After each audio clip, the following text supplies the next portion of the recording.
Transfer ہوا ہے۔ اب آخری اہم ترین مسئلہ اس کانٹیکسٹ میں یہ ہے جو منکرین حدیث اٹھاتے ہیں، وہ یہ کہتے ہیں کہ اہل سنت اور اہل تشیع کا جو اختلاف ہے، پھر آپ احادیث کا کیا کریں گے؟ ان کی احادیث لیں گے یا اہل سنت کی لیں گے؟ اب یہ باتیں ذرا تھوڑی تسلی کے ساتھ، دل گردے کے ساتھ سننے والی ہے۔ بات یہ بھائیوں کہ اگر مجمع البحرین اکٹھا کیا جائے، یعنی اہل السنہ اور اہل جو تشیع ہے ان کی احادیث کو اکٹھا کیا جائے تو 90% احادیث اخلاقیات کے اوپر، فضائل کے اوپر، معاملات کے اندر بالکل سیم، 19-20 کا بھی فرق نہیں، صرف 10% پہ اختلاف ہے۔ تو اختلاف کو تو بعد میں دیکھ لیں گے نا، پہلے جو کامن ٹرمز ہے جو سورہ آل عمران کی آیت نمبر 64 ہے، یا اہل الکتاب تعالوا الی کلمۃ سواء بیننا وبینکم، اے اہل کتاب آؤ اس ایک بات پر ہم اکٹھے ہو جائیں جو تم میں اور ہم میں کامن ہے، الا نعبد الا اللہ، کہ اللہ کے علاوہ کسی کی عبادت نہ کریں۔ اور بھائیوں اگر یہودیوں اور عیسائیوں کو اپنے ساتھ ملایا جا سکتا ہے کامن ٹرمز پہ، تو اہل تشیع تو پھر بھی اہل قبلہ ہے، اہل کلمہ ہے، مسلمان بھائی ہیں، تعویل کی جو غلطی لگی ان کی اصلاح کرنی چاہیے۔ تو کامن ٹرمز پہ اگر آئے تو 90% احادیث ایک جیسی ہے۔ اور یہ جو نماز کا بھی اختلاف نقل ہوا ہے اس میں بھی اگر دیکھا جائے تو مین ارکان ایک جیسے ہیں، 5 نمازوں کے اوقات ایک جیسے ہیں۔ اہل تشیع کے نزدیک ظہر اور عصر اور مغرب اور عشاء ان کو جمع کرنا جائز ہے، افضل ان کے بھی نزدیک نہیں ہے، افضل یہی ہے کہ 5 وقت الگ سے نماز پڑھی جائے، ہم بھی یہی کہتے ہیں، اور ہمارے نزدیک بھی کبھی کبھار جمع کرنا جائز ہے۔ صحیح مسلم میں اوپر چلے 4 حدیثیں موجود ہیں، اس پر کوئی اختلاف نہیں۔ اب یہ زیادہ بات ہے کہ انہوں نے ضد لگا لی ہے کہ ہم نے پڑھنی ہے ہمیشہ کٹھی ہے، اور ہم نے یہ ضد لگا لی ہے کہ ہم نے ہمیشہ ہی الگ کر کے پڑھنی ہے، تو یہ وہ بغیم بینہم چل رہا ہے۔ اسی طریقے سے نماز کے جو مین ارکان ہیں وہ بھی ایک جیسے ہیں، مین ارکان 3 ہیں نماز کے، قیام، رکوع اور سجدہ، وہ سارے اکٹھے ہی کرتے ہیں۔ نمازوں کی رکعتیں ایک ہیں، فجر کے 2 فرض، ظہر کے 4 فرض، عصر کے 4، مغرب کے 3، عشاء کے 4، اہل تشیع کے ہاں بھی، اہل سنت کے ہاں بھی۔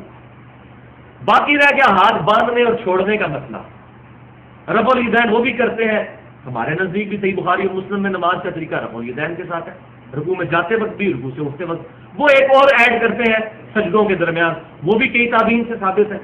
یہ ہے معاملے فروعی، مین جو معاملات ہیں وہ بالکل ایک جیسے ہیں۔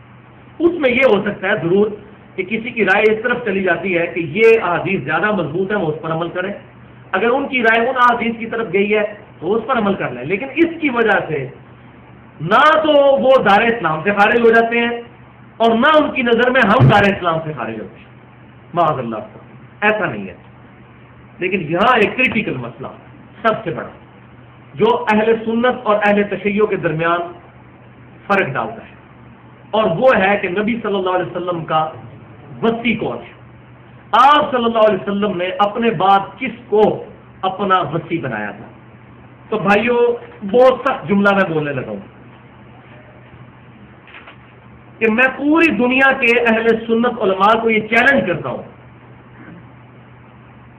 کہ کسی بھی صحیح حدیث سے یہ چیز ثابت کریں، انیمبیگوس ہونی چاہیے، متنازع نہ ہو اور ڈرائیو معنی نہ ہو، استنباطی نہ ہو، ڈائریکٹ کہ نبی صلی اللہ علیہ وسلم نے سیدنا ابوبکر صدیق کو اپنا وصی بنایا۔ بالکل اسی طریقے سے میں اہل تشیع کو بھی یہ چیلنج کرتا ہوں پورے وثوق کے ساتھ کہ وہ اپنے اصول محدثین پر اپنی کتابوں سے انیمبیگوس حدیث دکھا دیں کہ سیدنا علی کو نبی صلی اللہ علیہ وسلم نے اپنا وصی بنایا ہو، انیمبیگوس، اشارے نہیں، اشارے سیدنا ابوبکر کے لیے بھی بہت ملتے ہیں، اشارے سیدنا علی کے لیے بھی بہت ملتے ہیں، ہماری کتابوں میں بھی، ان کی کتابوں میں، اشاروں کو چھوڑیں، انیمبیگوس۔ اور یہ لاجیکلی بھی بات درست ہے، نبی صلی اللہ علیہ وسلم کا وصی کوئی انسان ہو ہی نہیں سکتا، کیونکہ اس کے لیے لازمی ہوگا پھر قیامت تک کے لیے پوری امت کو رہنمائی فراہم کرے۔ تو کیا سیدنا علی زندہ ہے اس وقت؟ سیدنا ابوبکر صدیق زندہ ہے؟ اللہ کی جنتوں میں زندہ ہے، دنیا میں کوئی نہیں زندہ، نہ ہماری ان کے ساتھ کوئی کمیونیکیشن ڈائریکٹ ہو۔